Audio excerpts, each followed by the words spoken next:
to go see it. Albums that are out, we'll go through real quickly. Top 5.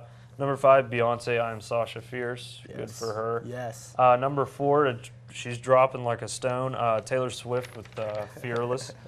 Number 3, you might know who this is, Dierks Bentley. Country, yep. With working on, Feel That Fire. Feel That Fire was his big hit on that CD, yeah. Yeah, I don't really know anything about him. I mean, is he new or is he? No, he's been around for probably a couple years now. Okay. Yeah. Number 2, he's already dropping. I think this is last week was his first week, and he was on number 1, Bruce Springsteen. But he's already number 2 the second week. Super Bowl hype. Yeah, and everybody, it's probably not a good CD. I doubt it. You know, I mean, even though he did, I think, win Best Song of the Year or something like that with it, with Working on a Dream.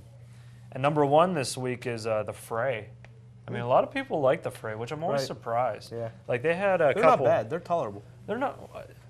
I mean, they're tolerable, but I just don't see what's the big hype about them. I mean, I guess they're just easy. It's like Nickelback. Everybody loves Nickelback for some reason. Wes Anderson's kind of a little off the wall of a director. Well, this was the second movie he directed. This movie's called Rushmore, by the way. And this movie came out a while back. And but it's pretty funny. It's like subtle humor, but it's pretty funny. And like, it's almost like a Napoleon Dynamite minus the Napoleon Dynamite character.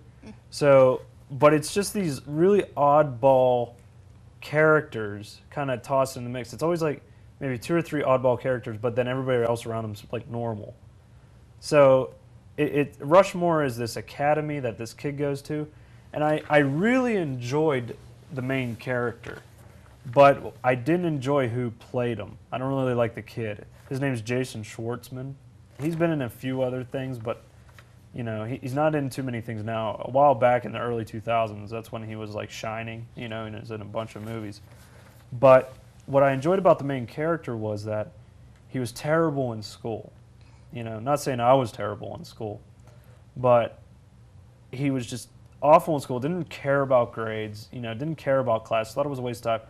He put all of his time and effort into like clubs and activities. Like, he was like the president of the Kite Flyers Association. And like, all these kids would just go out and fly kites. Or he was always the president of the fencing club, president of the bowling club. And he also, I mean, that's what I just thought was interesting. He joined all these clubs, he just didn't care about school. But he was really good at running clubs. He could just run things. Exactly. He was a good, basically, director of people. And I thought that was kind of interesting. And, he goes to this ritzy, fancy private school, but the only way he got into it was that he won a scholarship to it because he wrote a play. And he was really good at writing plays and directing them and making them looking real professional. And so, you know, he kind of goes on that. Everybody else that goes there are just rich, snobby kids. You know, like, these are the people who go that become presidents or whatever, or, you know, congressmen or whoever, you know, or CEOs or whatever.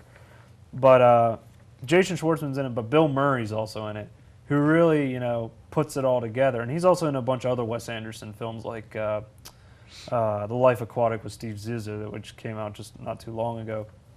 And Luke Wilson makes an appearance also, but he has a very short one because this is when Luke Wilson wasn't very famous.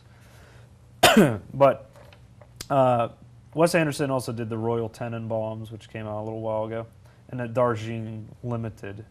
That didn't really do too well. But he's an up-and-comer, and you'll probably hear more of Wes Anderson in the future. But this was also written by Wes, and also Owen Wilson wrote it too. Okay. So that's a lot of things people don't know about Owen Wilson. This is where he got his start with Wes Anderson. They wrote a film together called Bottle Rocket. And I saw that a while ago, but I don't really remember too much from it. But I say definitely go out and see this Rushmore. It's really interesting. Like, it comes together in the end real well. It gets a little slow at points, but there's a love story, which is kind of interesting, and like all these characters react to each other in a really interesting way. So definitely go see Rushmore.